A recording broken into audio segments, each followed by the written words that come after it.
there is some few young girls and some few young boys.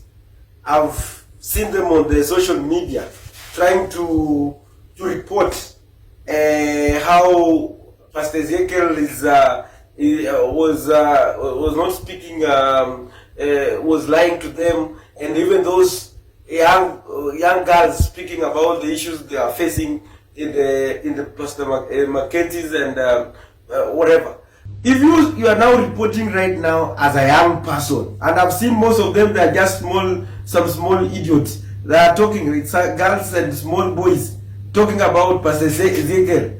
Let me remind them, where were you to report all this your nonsense that you are talking now to these two Kenyans? Eh?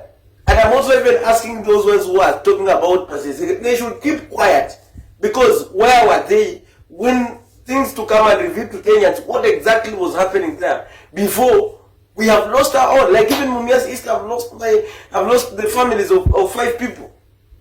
So those young stupid idiot boys and girls, and you have seen every time at auto mmenunuliwa na mapasta wengine kwanza kuharibia Pastor Ezekiel. Mwachane na Pastor Ezekiel, kama alinunua TV station. What is the problem with buying the TV station? What's the problem with buying this TV station? It's business. Even me, when I find there is a good deal here, I'll do it. And me, as one of person that I listen to the preachings of Pastor Ezekiel, there's no any single day I've had Pastor Ezekiel speaking nonsense, like whatever. They are now bringing against DJ Fatros, DJ who. Let me tell them, Pastor Ezekiel should be separated from what Mackenzie does. If he sold the TV station to him, what's the problem? Hey, Kenyans, let us be also, and I'm sure that those people who are using those young boys and girls, young people, to malign the Pastor Ezekiel.